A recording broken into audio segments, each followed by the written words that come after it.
So you wanna go to war with me? You're talking like you think you're royalty. You think that I'm afraid, but I don't break. I heard you question my stability. You think I'll fall just like a guillotine, but I am here to stay. Won't look away. The storm is coming, so you better start running. No, you can't control, feel it in my bones. I'm coming for the, coming for the.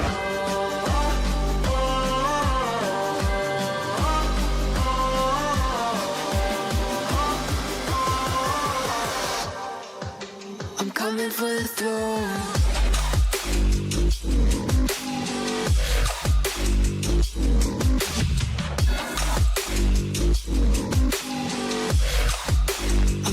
For the throne.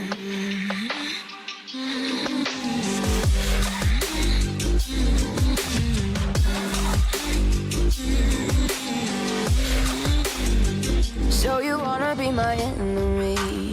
You should've known I'd never kiss the rain. Ice runs in my veins, won't play it safe. I don't belong with your nobility. Who died and made you king of anything? You think that I'm insane? It's your mistake. Kingdoms rise and fall. I've come to take it all. I'll take it. I've come to take it. Kingdoms rise and fall. I've come to take it all.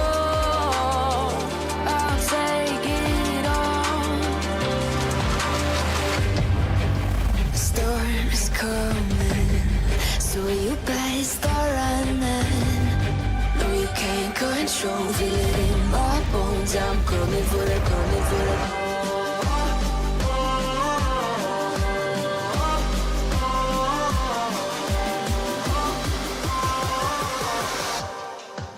I'm coming for the throne.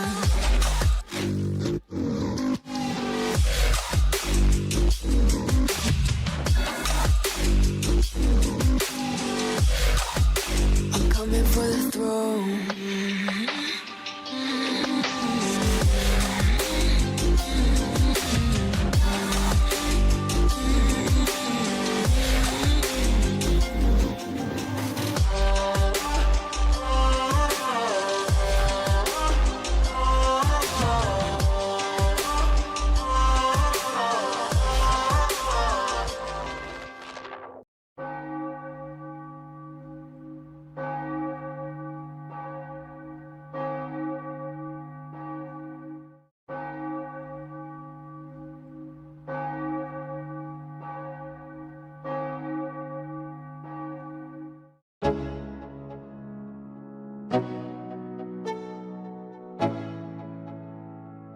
Let's go. Yo, I'm like an addict, do I gotta have it. I ain't even playing, got a really bad habit. If it moves, gotta grab it, fuse like a magnet. Lose, won't have it till I'm doomed in a casket. I ain't playing, got a weird mind. If you work 8 hours, I'ma work 9. If the shit tastes sour, you should taste mine. I'ma stay in power for a long time. Get up, nah, I ain't a quitter. Toss me the ball, I'm a really big hitter. Big picture, I'm a straight killer. Rising the song to the highest bidder. Got juice, got gas, I'ma move fast. New shoes, new tracks, like who's that? I'm new, come back, better than last. Yeah, it's a new me, never gonna look back. Never gonna look back. Cause damn, I was built to last. You move slow and I move fast, and that's facts. Only I can make a change. Slowly take a step today. I will never be the same. Cause that's what it takes.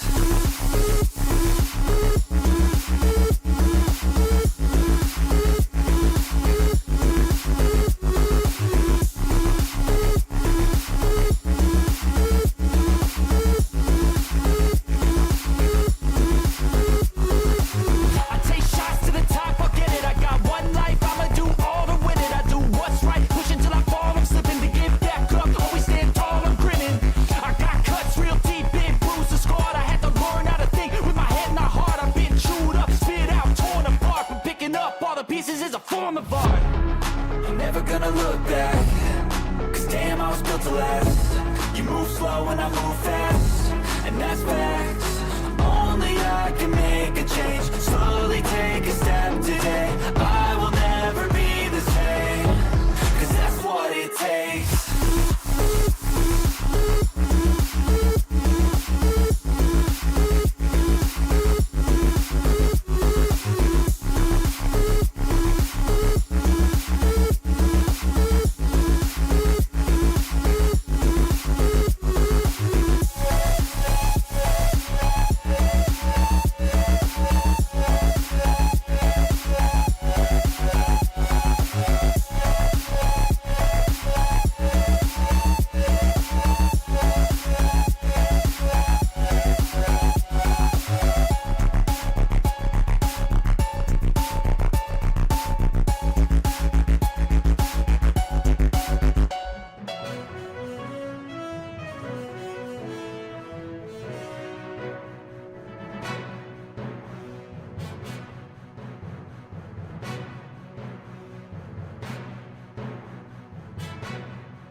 All right, y'all. Happy Monday. What is today? March 23rd. I lost a whole month there. Welcome back to the show Monday night. We are doing the evening show a little bit earlier than normal night because we are going to try and fit a late movie in. Ready or not to light film there. The lights.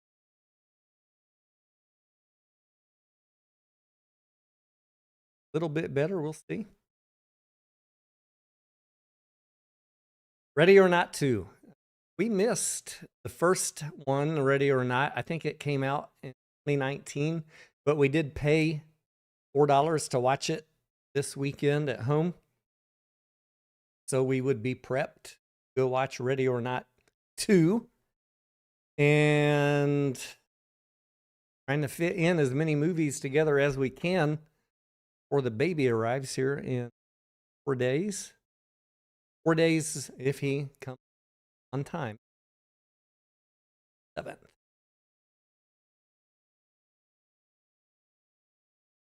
Years.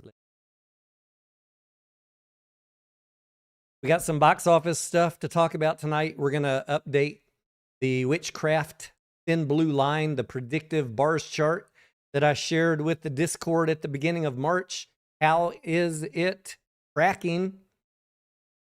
We're going to go over some of Adam Aaron's tweets. We might go over the NYSE listed company manual rules on delisting. I do not think it's going to be, but man, that sure was a topic being talked about this weekend, which just gets me digging, right? It's not that often we have to ever talk about a NYSE company being delisted. And yeah, if you're curious about that topic, we could talk about that.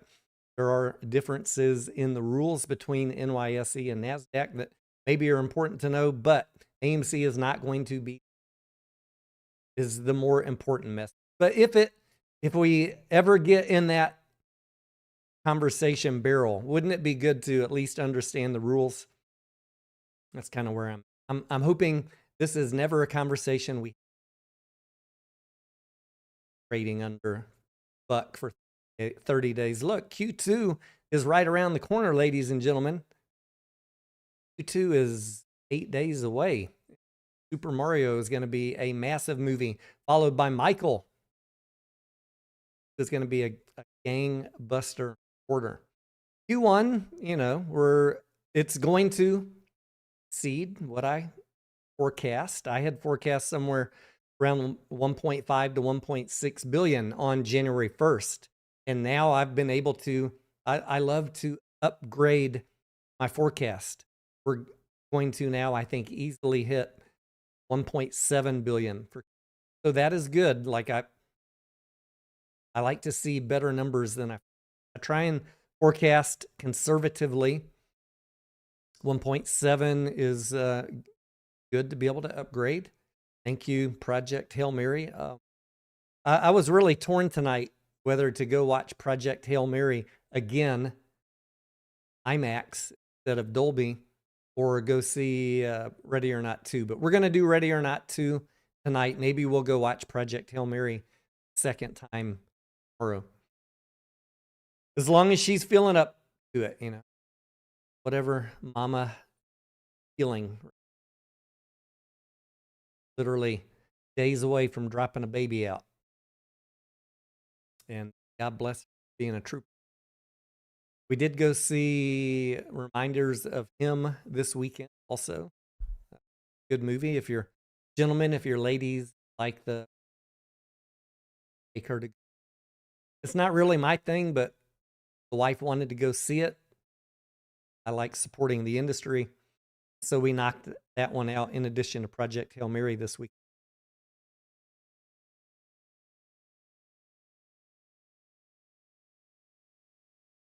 $1.55 billion for Q1. I am predicting that it will finish with a strong week this week and a strong weekend next weekend, giving us somewhere around 1.7 billion. Could be a little bit less, could be a little bit more. For me, you know, more important to think about is whatever it comes in at, 1.65, 1.7, 1.5. What is the net loss and what is the cash burn for AMC? And then let's get all those bad numbers behind us and let's only be able to focus on much better Q2 through Q4. I'm so tired about worrying about Q1 box office. Trust me, guys, it's almost behind us. But there will be a cash burn for Q1. There will be a loss. We'll talk about that April 1st or 2nd, time permitting. I say time permitting because, you know, baby and blah, blah. But in between his naps, I'll put all the numbers in the spreadsheet. Update you guys on what I think the reported net loss and cash burn will be for Q1. And then we'll kind of think ahead about Q forecast, which I be positive free cash flow and positive things. Very, very likely. Michael, the movie Michael, is still a bit of a wild card. Looking forward to getting some sales data.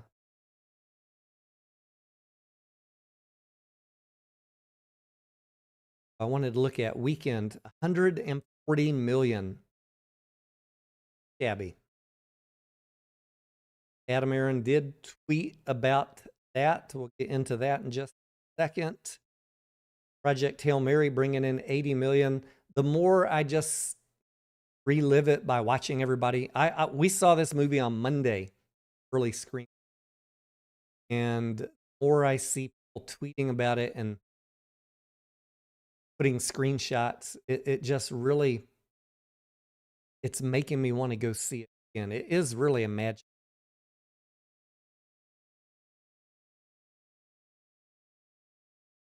Hoppers did really well, 17.8 million. Durandar, The Revenge, 10 million. I think this is close to a 4-hour Indian movie. Brought in 10 million. Great. Beautiful. Ready or Not 2 only brought in 9 million. Reminders of Him, as I said, did go see that one, 8 million. This weekend, Scream 7, Goat, Under Out Pat Fish, big flop there. I think I had forecast up to 10 billion for maybe forecast spreadsheet. The Google. Yes, I got to show who I own. Get to that. Don't you worry.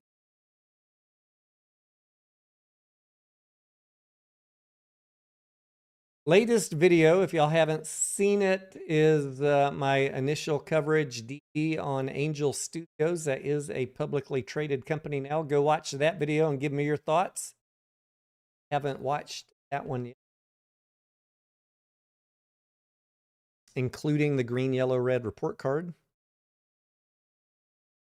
I don't have a position in it yet, but I really want to see good studios putting out quality material do well. So luck to them, and watching, see if there is a point in which buying the stock. Here's Q1 2026, including the entire run of Project Hail Mary, which I have forecast at 210. I don't know if we'll get 210 by the end of this. Maybe we will. That's awesome. Had 80 million opening weekend. I had forecasted at 60 million. Blew that out of the water. Beautiful. Ready or Not 2. I don't know if it's going to hit 25 million. Depends on how long they leave it out there. This is the full run. I'm forecasting Pout Pout Fish. I had forecast 10 million. It only brought in 500. Whitney Springs 0. We got no real movies next weekend. They will kill you. It'll do a few million. We're going to be leaning on Project Hail Mary to bring us home for the rest of this quarter. So go see that movie. Tracking very close. You had forecast on all the wide release films about 1.55.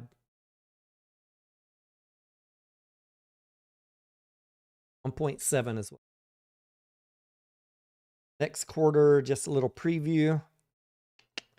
Some of these numbers will be updated. These are my initial forecasts. Just on wide releases, not counting all of the myriad of limited releases and smaller films. And pre-sale numbers are, this is a wild swag right now. Pacific Wild ask 2.3 billion on wide release. Some of these movies could exceed what I have forecast. Some could do less. And when you add in the limited, I think 2.6 for Q2 is not out of the. There are people that are saying 3 billion Q2. I have, maybe so. I hope so.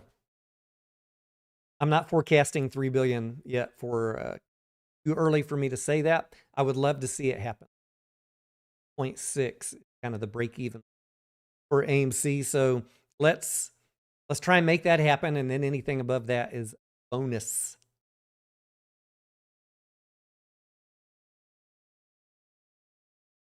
Said your audio is going out. It's going in and out. Mic check. Mic check. Maybe if I bring the mic closer to my face, is that better? It could just be because I'm using OBS instead of my normal Streamlabs, I might need to tweak the mic settings. Maybe if I put the mic closer, it would be better. Let me know if that's better.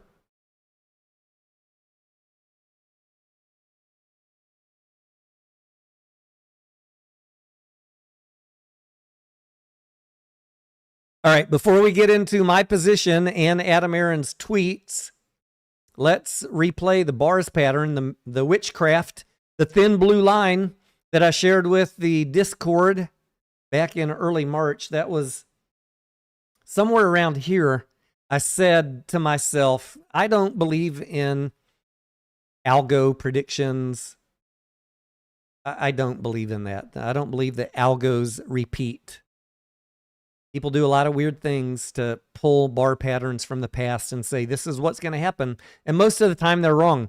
But we do know that a Q1 equity raise happened a year ago. And I said, wouldn't it be interesting to pull the bars pattern from the equity raise a year ago and lay it over right now, the current equity raise, and see, do they track? This is just a fun experiment for me. And we're going to watch. Here is March 23rd. Here is today. Here is the beginning of when the 2026 equity raised was announced. Let's just watch what happens. This will only take a couple minutes, and we can chat while it's playing out. But believe it or not, I'm just flabbergasted that this witchcraft works so well. That it tracked so close. Now, the orange line at the bottom here is $1. And a lot of y'all have been asking me for the past 16 months, when are you going to buy AMC again? I've been telling you, I need to see what they do about the vote in December. Then I need to see what they do about restructuring the debt. Then I need to see what they do about equity offering. All of those things have come to pass like we talked about for the last 16 months. And we are at the tail end of all of the bad news I was worried about. We're on the borderline of a much better rest of 2026. We're at that pivotal moment where things could go really well starting in about a week. Now, I was not estimating that AMC was going to get to $1. I think $1.20 is what we talked about. Someone was giving me a hard time in the comments. You're a failure because you didn't predict it would go to 98 cents. Look, motherfuckers,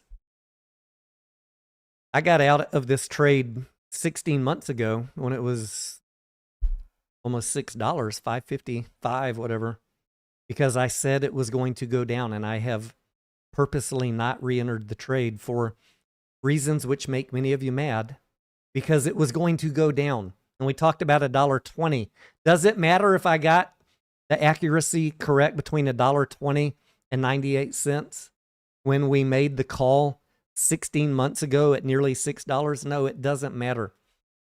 Get your panties out of a wad, you little pink-pantied goofballs, and stop complaining about the accuracy of how many pennies did someone get something correct that they called 16 months ago.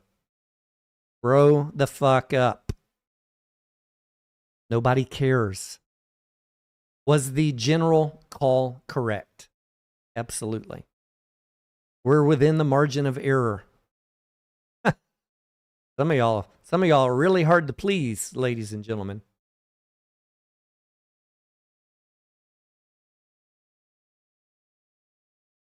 Yeah. Era says, do you use fractals? I do not use fractals. I think fractals are bullshit. But I did, like I said, I thought it might be interesting to pull the ATM price action from a year ago and lay it over what's going on right now. I pulled this pattern a month ago, almost, and it has tracked, to my amazement, maybe because it's just an ATM followed by ATM. I mean, they're raising roughly the same money. They raised $150 million. This ATM, they're raising $150 million, and they raised $180 million a year ago. So maybe it's not so far-fetched to think that the general execution of selling shares to raise money would result in a bars pattern that is similar. I mean, I'm shocked. I'm shocked that it has tracked this close. All I did was line up the start dates, and I squeezed the bar pattern in. The blue bar pattern that you're looking at is a 4-month pattern from 2025. I squeezed it in to a 2-month here in 2026. I do think that the ATM or the equity offering will be complete by the end of March. They're going to sell a certain amount of shares at the market, and then they will wrap it up with a forward collar. That is my expectation. That is my opinion. We'll find out in the next 8 days if I'm correct on that. maybe they're more relaxed about raising cash and they just stretch the ATM out for 3 more months. Maybe they do. I don't know. We'll find out together. It's okay if I'm wrong. I like to have a theory grounded in some basics of finance and accounting. And then I tell you my theories and then we see if they play out. Mostly we have been dead on.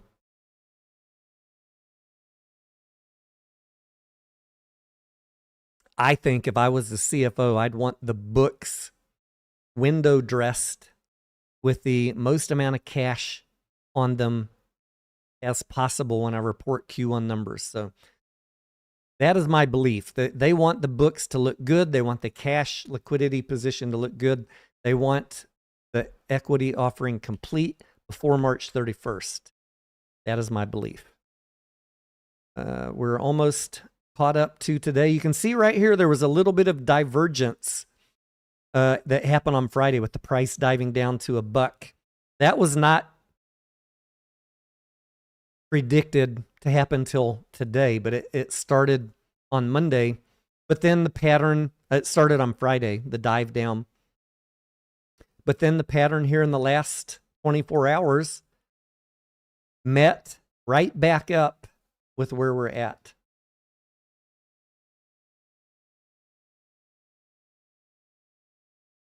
We're about to finish it up here. It bounced right back up, just like the blue line bounced up, and boom, there we are, the end of after hours trading. They are fucking dead on, man. Now, is that predictive of what's going to happen over the next 2 weeks? I don't know. We'll find out together. I mean, this is just for fun. But then if the blue line holds, that means basically 2 weeks of trading flat. And then once the equity offering kind of wrapped up a year ago, the price with all that selling pressure complete and the forward initial hedging period by Goldman Sachs complete, and you get into Q2, price runs up. I'd like to see, honestly, this run up squished over close to the beginning of April. That would make me really happy. And I do think that there will be a run up in the price to a certain degree. This is only $1.25 here, guys. Don't get too excited. But I do think that once the equity offering is complete and we get the news about how good Super Mario is doing, and then we get the pre-sales numbers on Michael, if that is as good as I think, then I think we see some price improvement.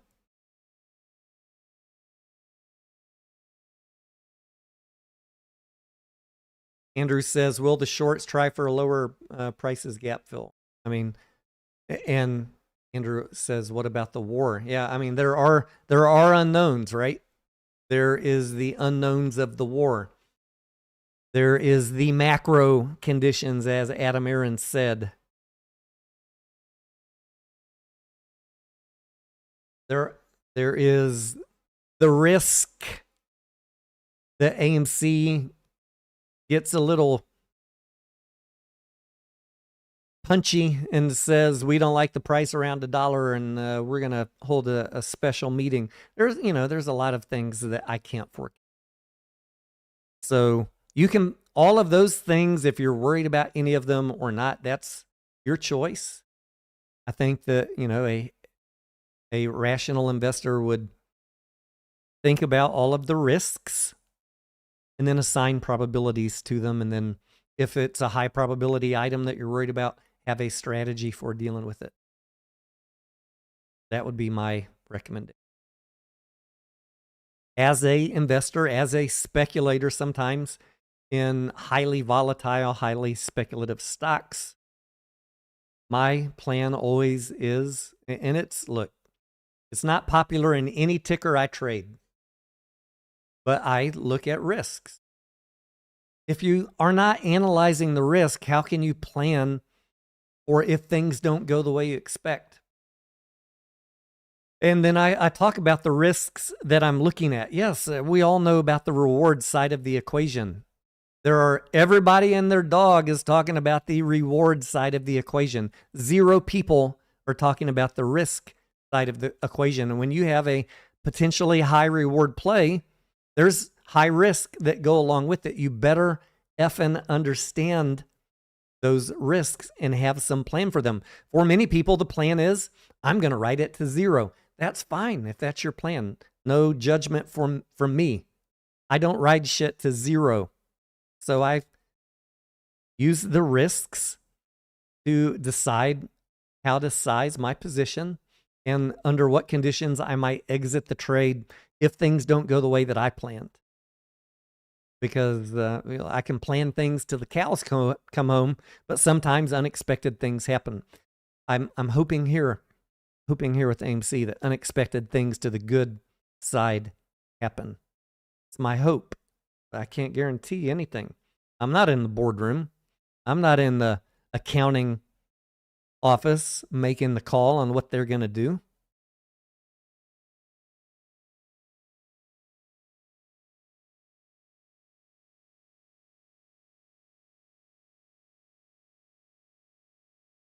All right.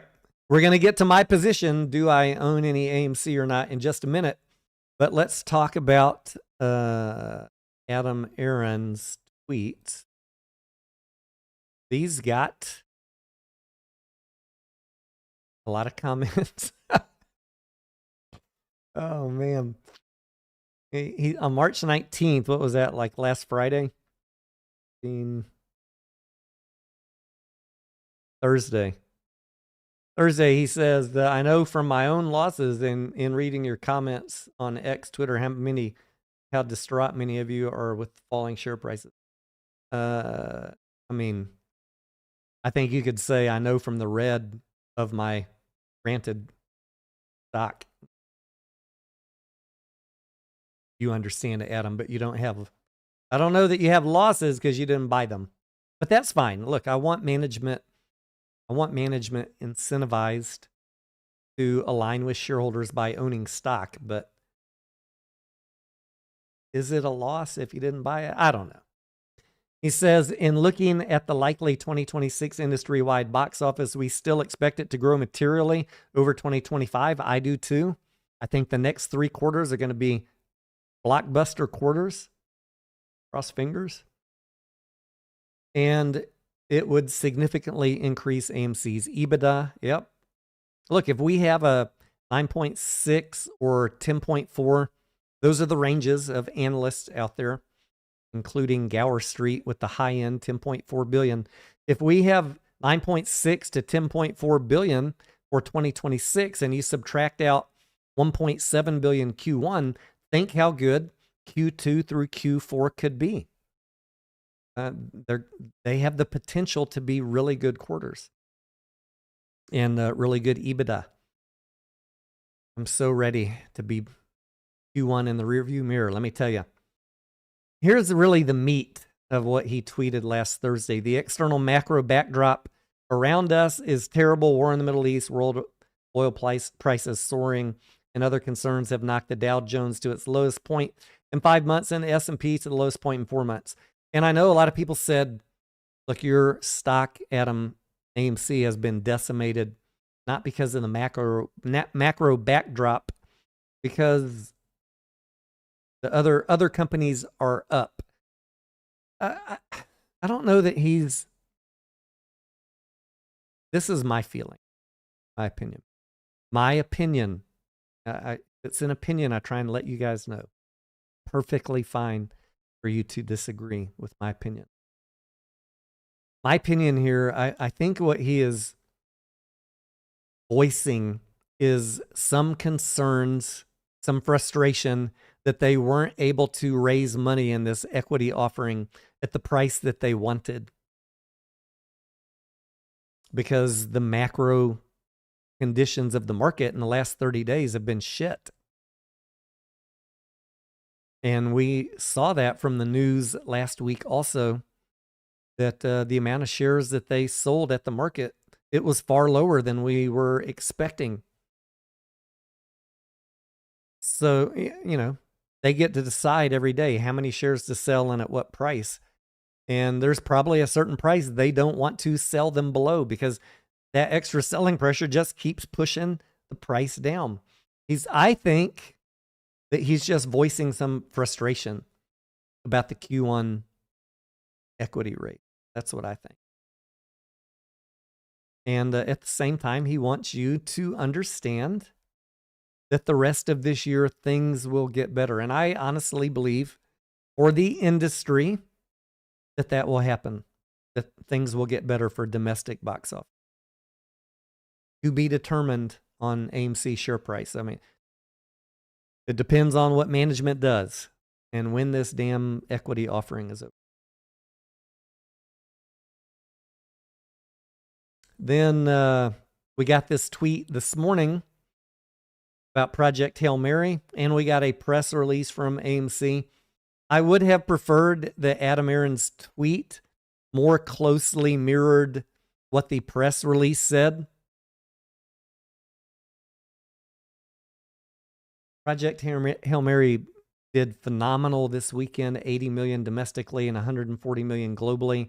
He says AMC's global ticket revenues up by more than a huge 70% year over year.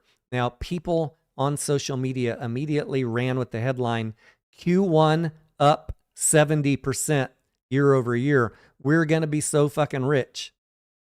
Not a slam Boss Blunt's. Haven't looked at Boss Blunt's tweets in 2 weeks, so I don't know what he said. I'm just saying I saw people tweeting Q1 up 70%. You're going to be the richest investors in the world later this year. You just don't get it yet. This is real tweets that I saw based on people misinterpreting this. If you look on Box Office Mojo at week 12 a year ago, weekend 12, sorry, the top movie, weekend 12, was Snow White, a flop by everybody's judgment, right? And so the total box office for the weekend, this same weekend a year ago, was 74 million. Because we had a flop movie. We had a flop order. Now we go to looking at 2026. We have a hit movie. Weekend 12, 140 million. The box office is up just domestically 100%. Adam says that globally ticket revenues are up by more than 70% for this weekend, not for the quarter. How do I know that? Read the AMC press release. Adam should have put a couple of extra words in here. It's for the weekend year over year. That is the exact words from the press release on AMC's investor relations page. Do not misinterpret this, that Q1 is going to be up 70% over last year. It's an easy mistake to make if you're just doing a drive-by, not doing proper due diligence. I get it. It's an easy mistake to make. When your money is on the line, don't make these easy mistakes. Go find the press release, understand what it's saying. It's good news. It was worth a press release. I bet they're high-fiving around the water cooler and up in Leawood, Kansas, that this movie smashed expectations and it is going to perform beautifully for the next 9 days. They're ecstatic. They put out a press release about a movie.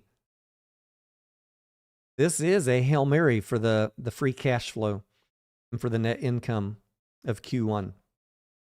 But it's not 70% up for the quarter. It's for the weekend. You're comparing a hit weekend to a flop weekend a year ago. I don't get excited about one weekend press releases. I get it. They got to do it. You got to share the news, celebrate small wins. But the only thing I care about is what is the number at the end of the quarter. I see these YouTubers out there. I don't understand how AMC is reporting record revenues, record popcorn, record chocolate sales, and the price is still traded 80% on the dark pools.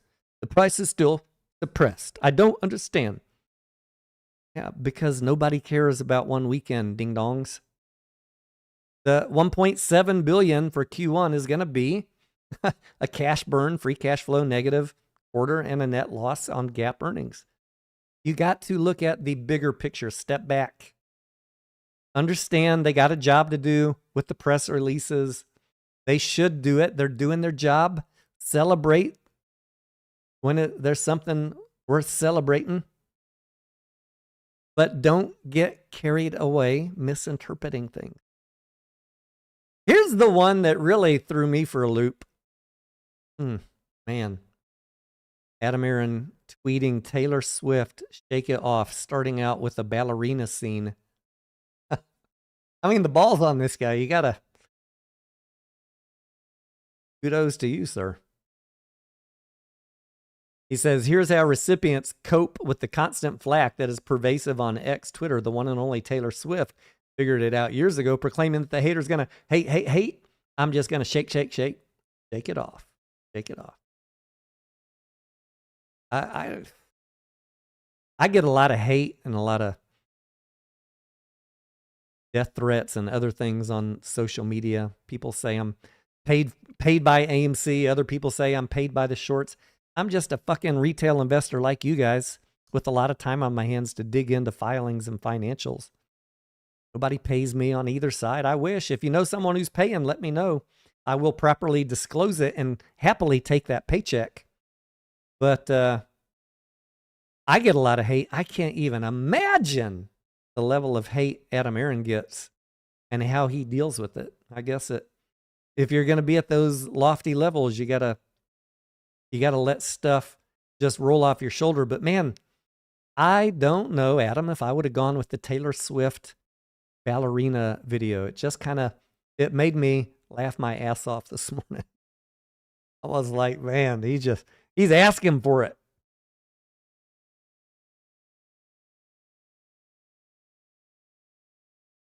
Broke Ape says, Tony, do you think if GME has stellar earnings tomorrow, that would give AMC a short-lived price boost?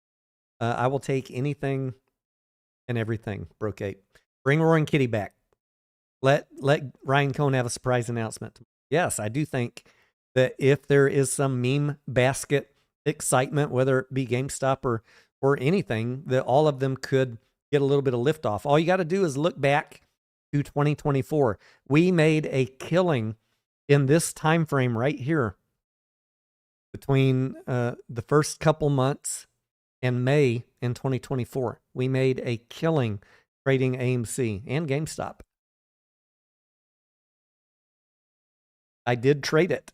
I bought and I sold, and I don't normally buy call options, but I did then, and we booked over 1,000% in that early part of 2024 on a ticker that people say you can't make money on. People keep asking, well, why do you keep following this stock if you haven't owned it for 16 months? How many chances do I get to really understand a ticker, the financials, a community, the social dynamics, and make 1,000%? There's just not that many of them out there. And so if I got to wait 16 months to rebuy AMC and have a shot at making another 1,000%, I will do that. And if that makes you mad that I'm sitting it out, then that is a you problem. Don't worry about what little old me's doing. Speaking of what am I doing, let's get to that point. What is my position? Do I have a position?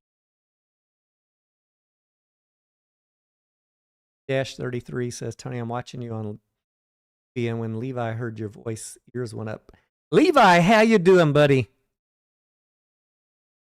What's going on, Levi? All right. Levi is one of my amigos' pets. All right, here we go, ladies and gentlemen. I put together this little graphic. We'll update it throughout the year. Number of movies that we have seen at AMC so far this year are 23. my cost basis in the companies in the industry that I currently own, and my gain or loss on those positions. Cinemark and Marcus Corp I bought in December when they were at a local low. And so I'm up almost 28% on Cinemark. I'm up 18% on Marcus Corp. I have much higher price targets for these two stocks by the end of this year based on my belief that box office is going to be fantastic this year. If God willing. And yes, if you're in the Discord, you already know on Friday at the end of the day, I bought AMC. The beginning of a position. The beginning of a swing trade position. Highly speculative point to be entering on Friday. I did not get the bottom. Sorry, I did not get 98 cents. I got in at $1. So for all of you who say I always got it in the bottom, you are wrong. I missed it by two pennies. I will treat this trade like I would any speculative trade, just so we're clear. It's not investment advice for you. I am speculating here on a money-losing company. I'm speculating on box office getting better on April 1st. I'm speculating on no adverse additional corporate actions. I'm speculating on the equity offering being wrapped up by the end of this month. I'm speculating on no actors or writers strike. There's a lot of risk to think about, right? With all of those things that I'm thinking about, I'm going to size my position carefully. I'm going to have a trading plan. If things don't go as I expect, I will exit a trade. And if things look like they're starting to improve, I will increase my position size. There's nothing on the chart. I told you guys there's two things that I really want to see to go in with any size on an AMC position. I want to see a 8K that the equity offering's done. And I want to see a technical correction on the chart. Neither of those things have happened yet. This is a early small position for me. I'm happy to add to it, but I need to see how the next few days play out. I told the Discord this weekend, I think that the next 9 days will probably be the most interesting 9 days of 2026. What's going to happen? Are the shorts going to try and beat it down? Is Hail Mary going to fend them off? Is the specter, the shadow of Super Mario looming in a week going to scare them off? The shorts, those evil shorts. They've been running on social media hard, pushing negative sentiment. I just talk numbers, and some of y'all think I'm being negative. I don't make the numbers, guys. You want better content, you want a better message, get onto the company, put out better numbers. I just report the numbers. No emotion, no hype. When the numbers are good, we're going to talk about good numbers. I can't tell you. When I'm forecasting in September, October, December that we're going down to $1.20 and the stock's trading at $3 or $4, I can't tell you, think about Q2 through Q4. Don't worry about Q1. I can't tell you that because the price is going to get obliterated. And it did. That's not me being negative. That is me just sharing with you my normal caution. What am I looking at? Why am I sitting out? Using your brain to do proper financial analysis and due diligence is not being negative. That is being intelligent. Being foolish is sticking your head in the sand, disappearing from social media for 3 months, saying that AMC is just taking a breather in Q1. Don't worry about it. You're going to be fine in Q2 through Q4. Look, I'm looking for how not to lose money, which we avoided, all of the price drawdown. I'm looking at how to preserve capital. I'm looking for how to obtain the optimal entry. And then cross my fingers. I can't promise you that $1 is the bottom. But let's see what happens in the next few days.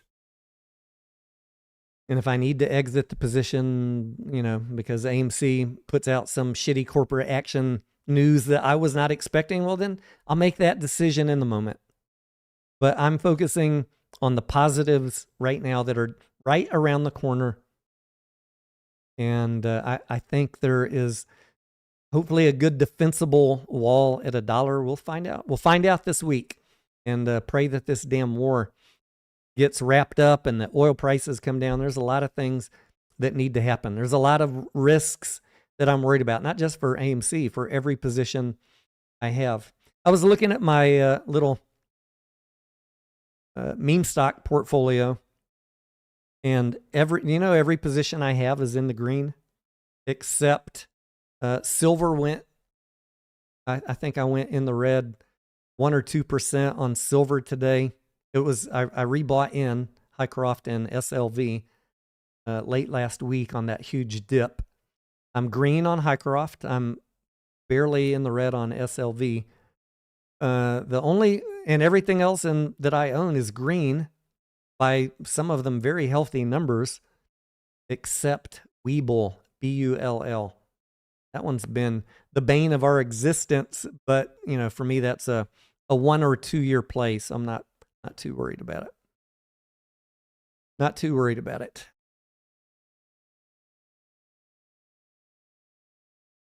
Spider Claude says your thoughts on if GME buys Bed Bath & Beyond. I don't know. I like Marcus Lemonis. I wish him well. I don't think that GameStop is going to buy BY. However, what I have said is this. I trust Ryan Cohen. Look, I am long GameStop. My cost basis is just over $20. I own warrants that are up like 38%. GME warrants that I will deal with before the end of June. I am in that trade because I want to hear some news from Ryan Cohen in the next year or two that he has a plan to invest the cash. I believe he will continue whittling down the brick and mortar business, cutting costs, improving margins, and waiting for the right deal to drop in his lap. Or hopefully he's out looking for the right deal. Whatever it is, if it's BBBY, I don't know. I'm not going to say yes or no to anything right now. I'm just going to tell you that I trust him to apply some logic in whatever he decides to go after. The bears, the meltdowners will hate me for saying that. How dare you trust Ryan Cohen? I don't worship any CEO. Let's get that straight. But I don't think Ryan Cohen is a dum-dum. And I'm willing, I think at $20, that's a very reasonable risk managed position to own GameStop, considering the liquidity and the solvency they have on the balance sheet. Could it drop below $20 if the market crashed? Good. But, if the market crashes, everything I own is going to drop. So I'm not going to hold GameStop responsible for that.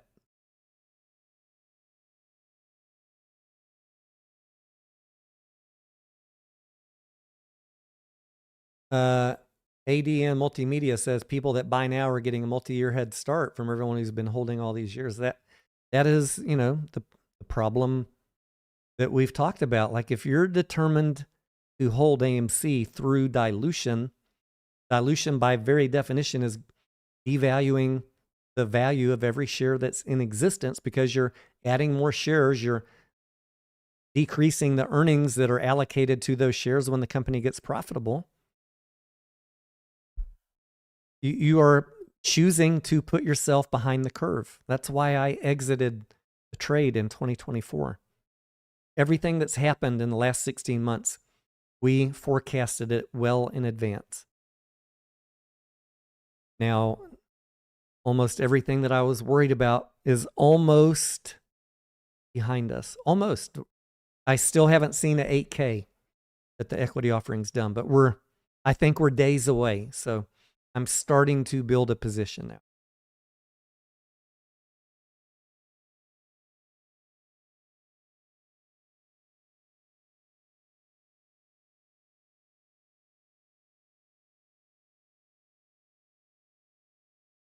Love Star says, I sold at $60. Beautiful. I haven't bought any since. So you sold back in what? 2021? Good call. And I'm going to say, blessings unto all of you. If you're trying to repair a position, or if you're just thinking about entering the trade, there are people in my Discord that were entering the trade before Friday. Most of us have been sitting out. And I saw people, traders, people I respect, starting to say, hey, I'm starting to take a position.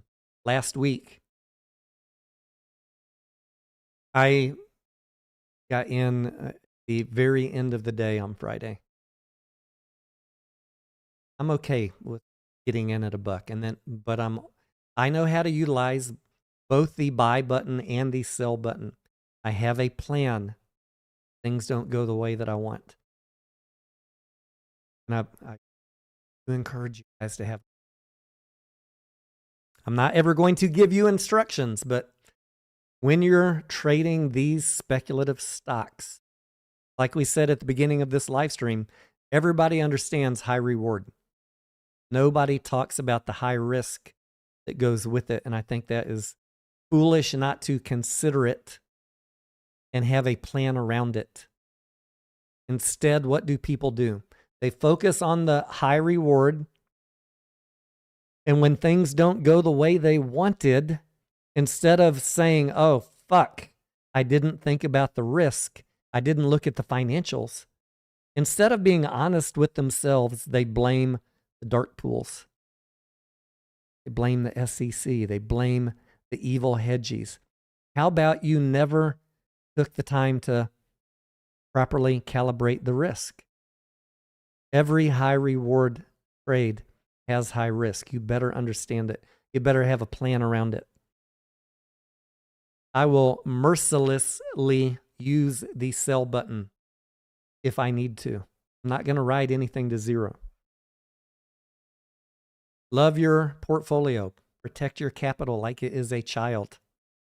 And for those of you that say, I'll ride it to zero and I don't care, then, God bless you. That's a choice. I'm not going to criticize you for it, but don't judge me for how I trade. I've got a family to take care of. I've only got so many years left on this planet, and we got a new baby arriving in 4 days. I can't be riding my portfolio down to zero with y'all. Sorry. That's not how I'm built.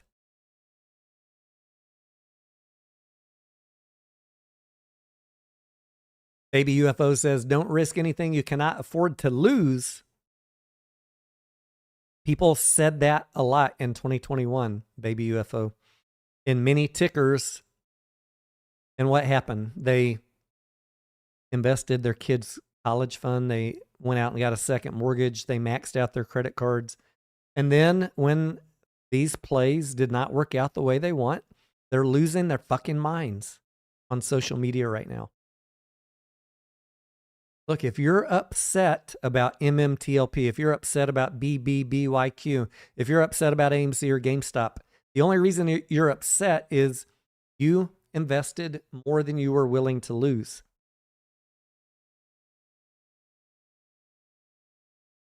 We don't control everything. You better understand the risk and have a plan and size your position according to that risk. If I'm in AMC at $1, I'm in GameStop at $20. If it goes down, you're never going to hear me cry. I'll just exit the trade.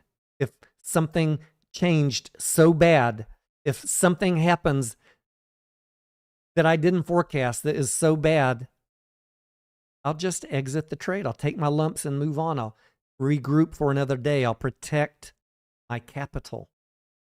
And more importantly than these ding-dongs out there on social media, I don't invest all my money in one stock. That is the dumbest thing. GameStop people. Oh, GameStop's the only play. AMC's the only play. BBBYQ is the only play. Bullshit. I even hear the penny stock people. Railtown is the only play. Sell everything and go into this no revenue penny stock. Stop with the nonsense. The zero risk management, the zero diversification is what wipes people out.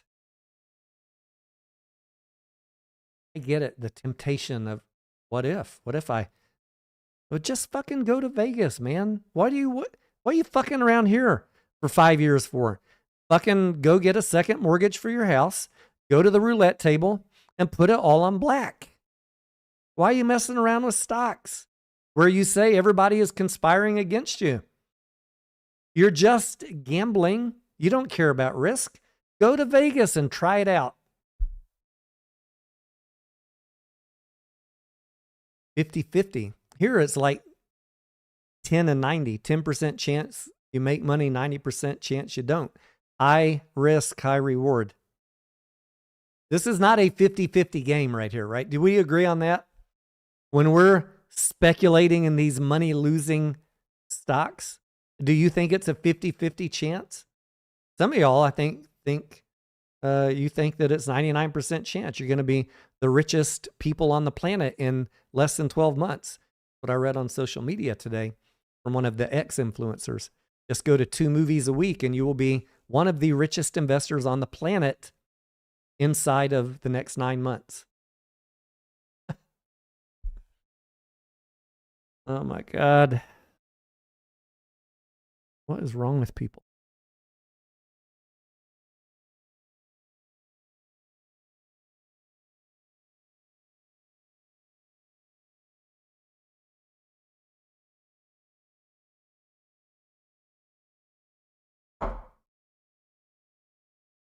All right. It is 8:30. We are going to go try and see, as long as the wife is feeling up to it, Ready or Not 2 tonight. I guess at this point, I haven't been looking at the chat a whole lot. Let's see what questions you guys have over anything that we might have covered.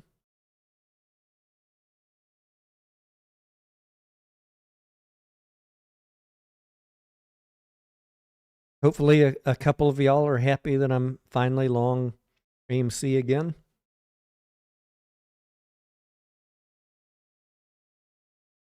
And I wish myself luck and all of you. And this is a critical next 9 days right here to see what happens.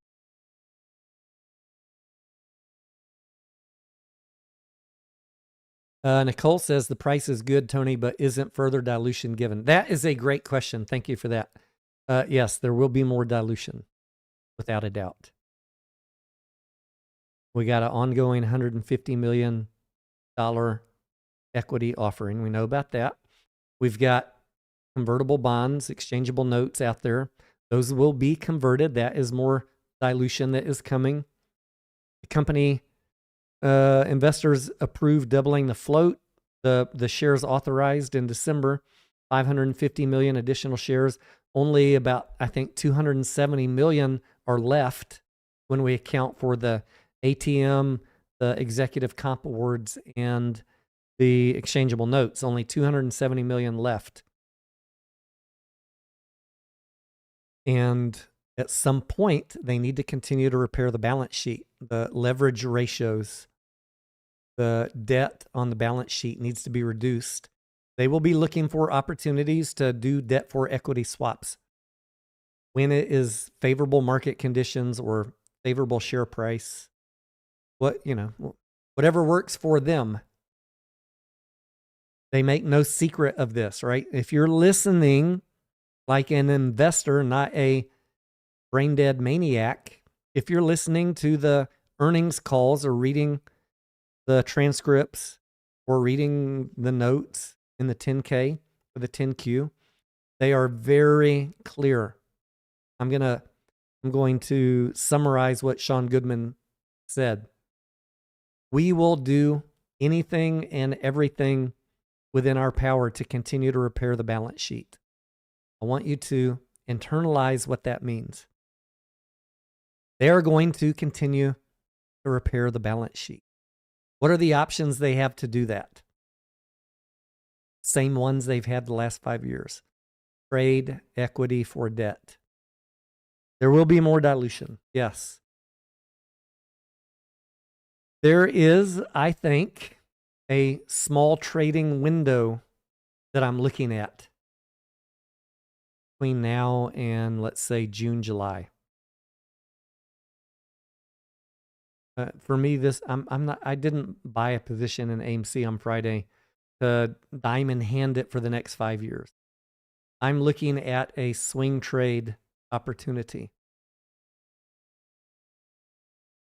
You know, depending on what news comes out of the company, maybe I change my mind. But right now, I'm anticipating more dilution. So I'm just looking. What's the short-term profit opportunity here? Is it going to go from $1 to $1.25, $1 to $2? Is Roaring Kitty going to come back and I get a chance for it to go to $10? I don't know. I don't know how high it's going to go. But I can tell you this, guys. If the price runs up, the company will use that to their advantage to further repair the balance sheet. So to the person who asked the question, yes, there will be more dilution. You should expect that. The company is telling you up front in advance, plainly, like they have been for 5 years. Expect more dilution.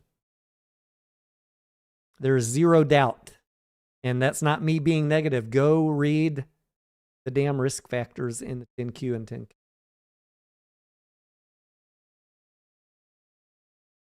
10K. Strider says, Tony, can you explain what you meant about the next he's being high short? Because I think there's really a battleground moment here, Strider, between the shorts wanting to press on demoralizing people with the price under $1. I think they would love to do that. You saw all the negativity out there over the weekend, just like I did. Fucking John Hempton, all these SOBs pushing the negative sentiment. I get it. I mean, they're doing their job to try and make themselves money. Well, fuck them. We are 9 days away from Super Mario Galaxy and mere weeks away from Michael. And so we just need to survive the next 9 days until excitement really starts building into Super Mario, which I think will happen. You got blasted all weekend with Project Hail Mary. You haven't even begun to grasp what your social media is going to look like in a few days when Super Mario comes out. You're going to... I almost wanted to block Project Hail Mary on social media because my feed is full of it. But I'm so happy about it, I just let it go. Super Mario is going to be 10x social media coverage. The shorts have 9 days to wear you down. AMC also, I think, before the end of Q1, wants to get the equity offering done to dress up the Q1 liquidity, the Q1 cash, the Q1 balance sheet. They're not going to finish it all with a at-the-market offering. They'll finish it with a forward collar in partnership with Goldman. But I think that, that there could be some last-minute push here from the company or Goldman doing their initial hedging. There could be some last-minute push where the price gets some weird yank down. I hope not. I hope that Adam was excited today because he knows the equity offering is done. But there's just a lot of things that could happen in the next 9 days. Excitement about April 1st. excitement about the offering being done. Maybe extra selling pressure if the company decides to, hey, we got to get some money in here before Q1's done. I hope we're past that point. I hope Friday was that point. We'll find out, though, if there's an 8K, as I'm expecting before the end of this month.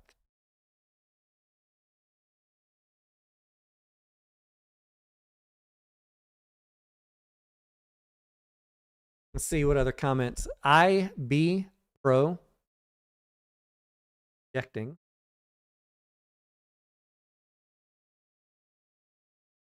Says, thank you for the super chat, by the way.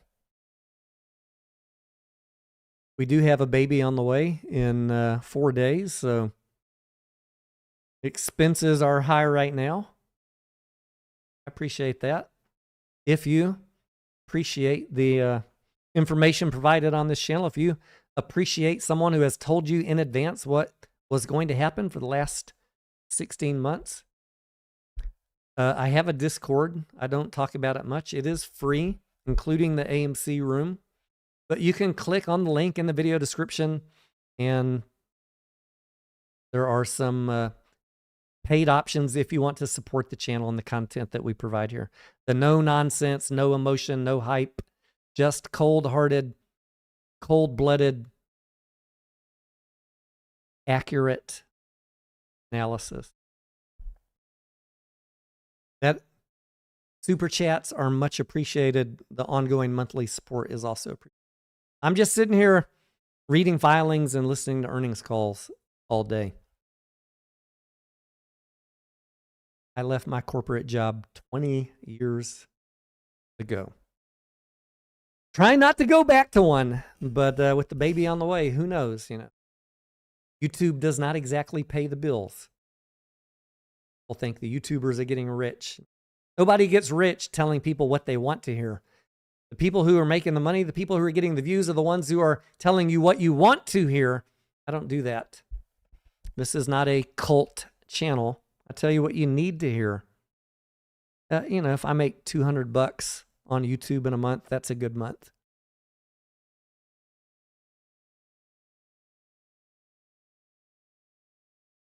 And the Discord is where I spend most of my time. So if you're not happy with only getting a live stream once a week, I don't need to deal with all the negativity that comes with that.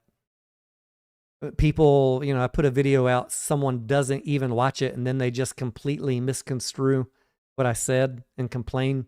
He's pumping AMC. He said AMC is not going to reverse split. I didn't say that. I didn't say AMC is not going to reverse split. There are fucking clown, liar, grifters out there just waiting for me to do a live stream so they can lie about it. It is funny. It's funny, though.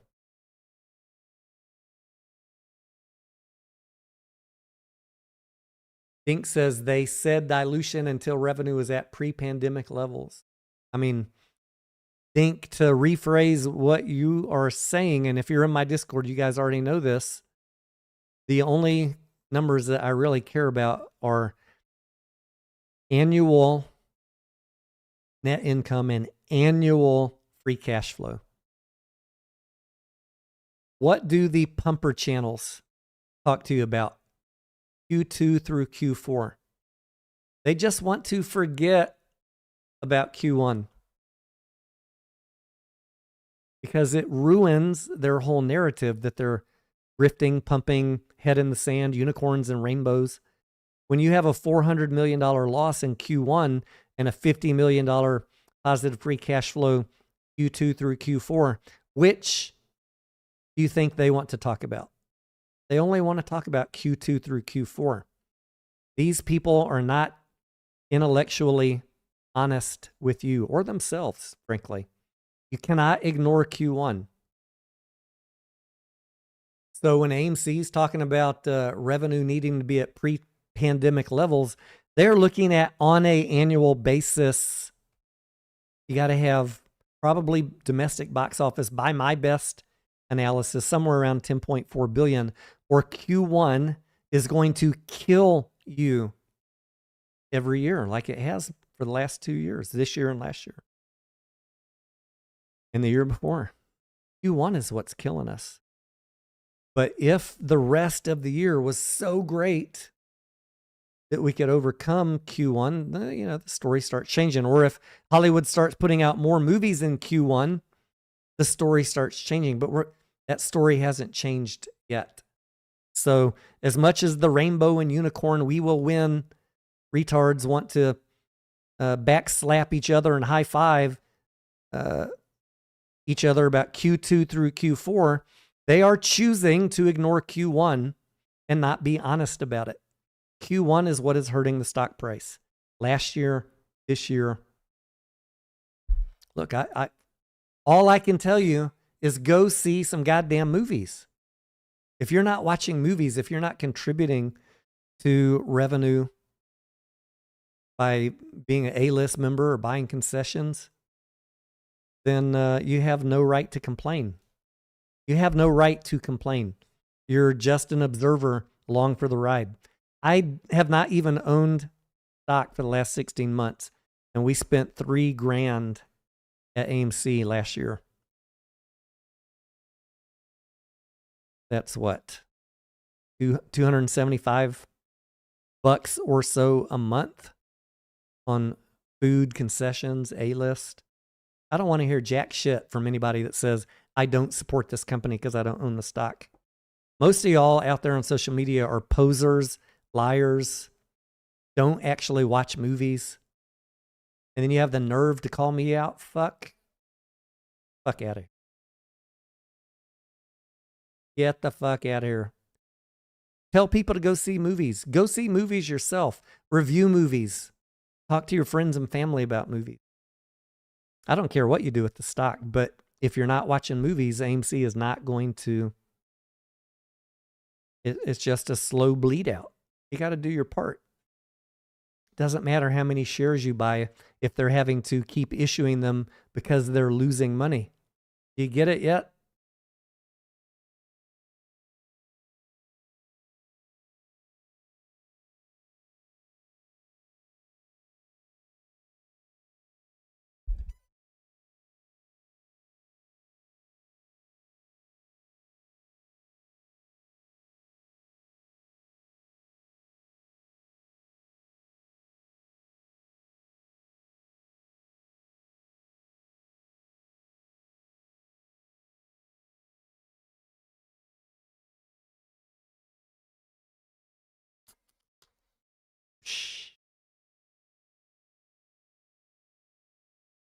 What was that Coors Light commercial?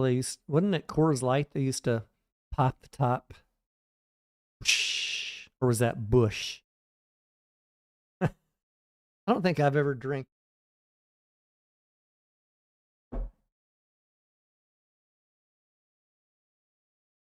Andrew, thank you much. Did I answer? IB Pro, did I answer your question about the next 9 days? Not. Oh, he says, do you think between now and the next 8 years will AMC get type of glory days? I mean, that's a very difficult question for anybody to answer. And I get asked the question a lot, what could the share price go to? And I see people out on social media often asking, why is Cinemarket? What?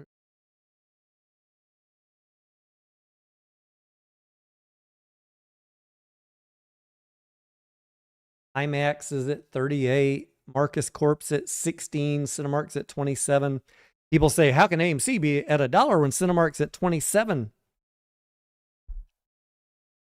Has to do with the number of shares, first of all. It has to do with profitability and free cash flow, second of all. The reason that your question, IB projecting, is difficult to answer is I can't tell you with any high degree of certainty how many more shares AMC needs to issue to fix the balance sheet. The more shares they need to continue to issue, the more earnings per share will decline.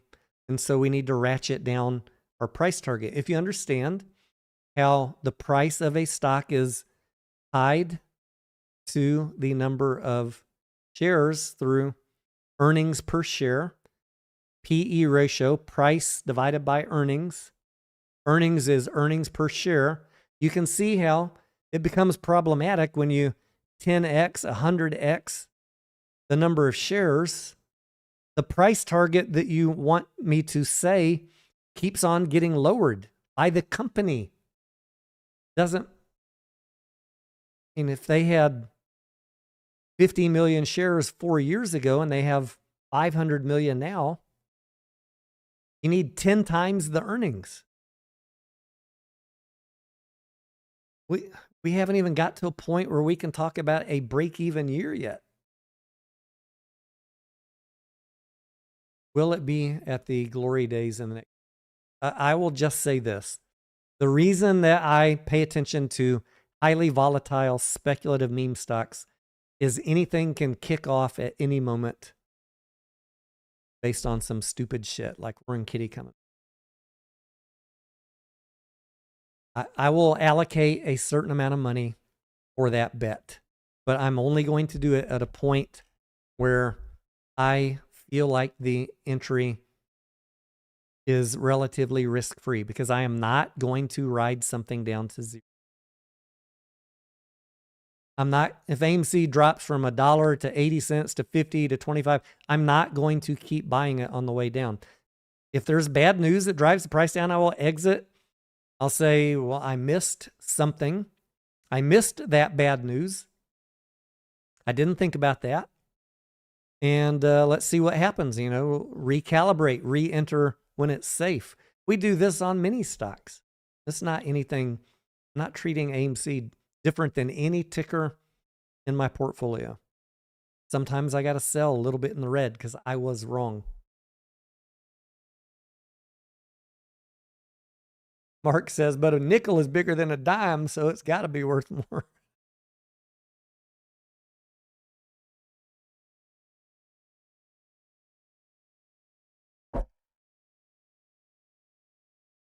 Brocate says, I gave my nephew all my popcorn buckets from AMC. Now I want them back. Anyone here want to sell their collection? There will be people that need to sell their collections. I bet you get someone to take you up on that. I'm thinking really, I don't buy a lot of popcorn buckets, only the ones that are really meaningful to me. Like I bought the Top Gun one. I bought the Black Adam one. I don't know why. Like, care about that one. It had a cool light up feature. But I'm seriously considering about buying the Project Hail Mary popcorn bucket if they're still available, and I even might get the Rocky plushie off of Amazon. Violent Warlock says, thank you, Tony, for the hard work put in. It I not very often that we get kind words here on this channel. Usually the opposite. I truly do want to see you guys succeed. I don't care how you trade. People, why are they worried about how we trade? I'm not worried about how you trade. I'm not worried about how you trade. I want to see you succeed. I want to see you grow your portfolio. That's what I'm trying to do. I'm just sharing my journey. I think you should all have a diversified portfolio of profitable companies with growing revenues and growing net income and positive free cash flow and hopefully paying dividends. I think you should have that as the basis of your portfolio. And then if, like me, you enjoy gambling, you know, it's cheaper for me to buy a couple of speculative stocks and go to Vegas every 3 months.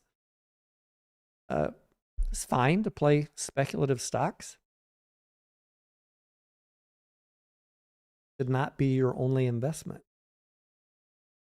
But if it is, I don't care.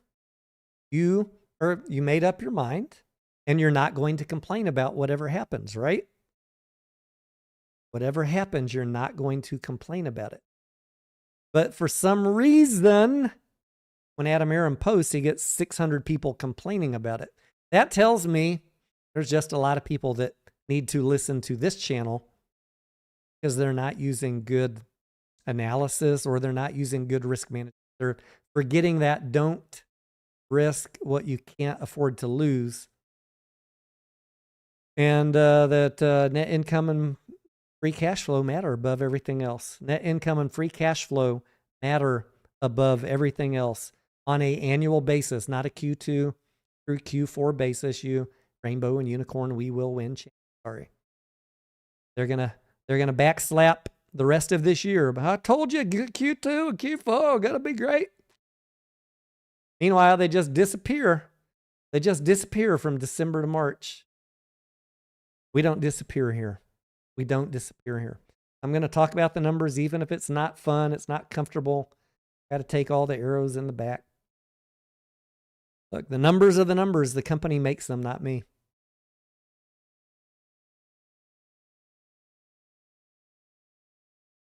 Q2 is right around the corner. I'm ready to talk about good news too.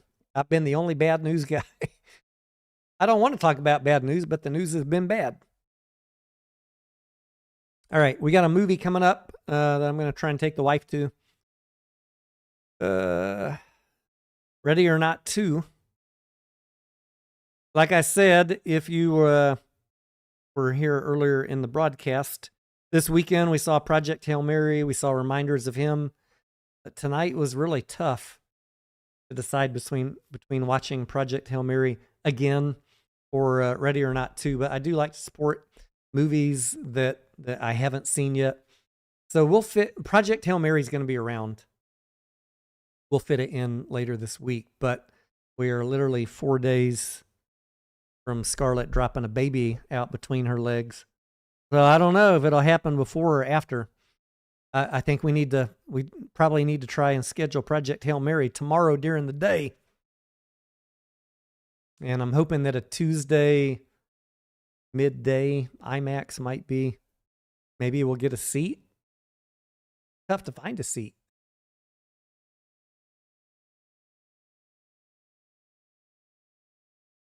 Andrew says 24/7, God shines. God wants you to protect your capital, ladies and gentlemen.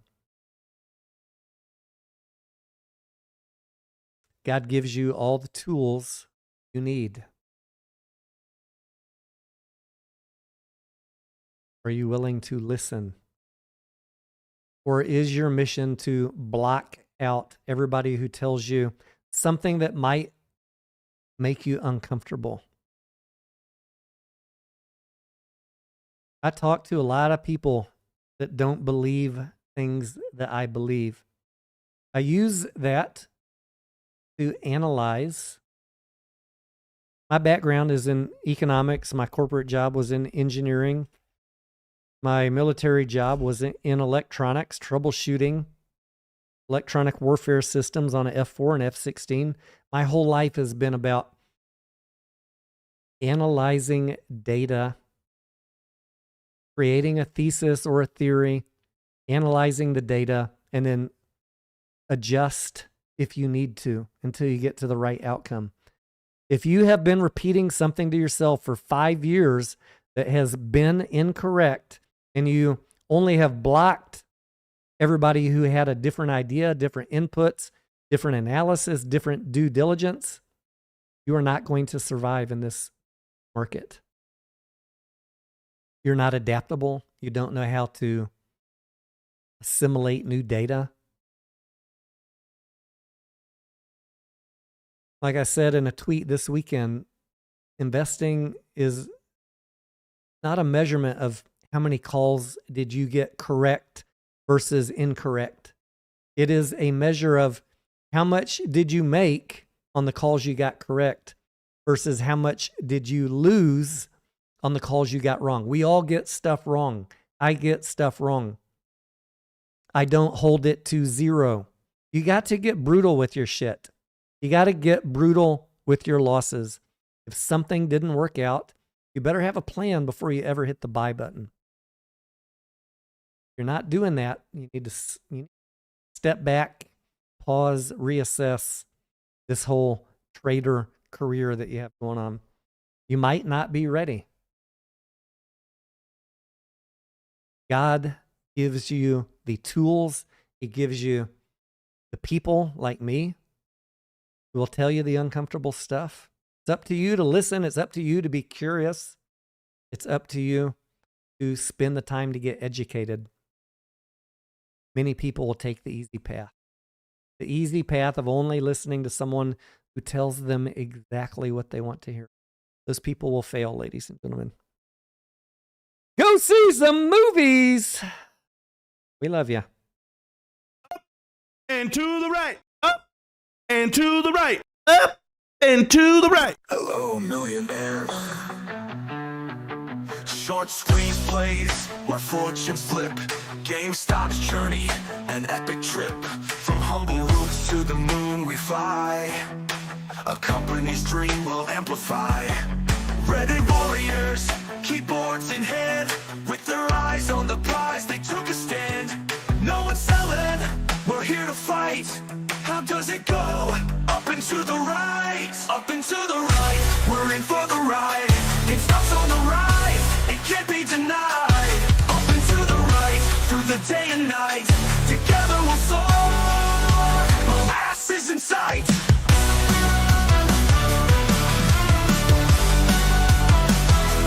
Up and to the right, we're in for the ride. It stops on the rise, it can't be denied. Up and to the right, through the day and night. Together we'll soar, molasses in sight. Hedge funds trembling, Kenny's in shock. GameStop stock, you'll never stop. From diamond hands to rocket ships, we're not selling, we buy every dip. Up and to the right, we're in for the ride. Up and to the right, it can't be denied. Up and to the right, through the day and night. Up and to the right, molasses in sight. Billions in cash on the balance sheet. We will win even if they cheat. Dilute more, we don't care. Book value grows with every share. The doubters say it can't be done, but the retail army we've already won. With every share we'll never stop. Investors say we love the stock. Up and to the right, we're in for the ride.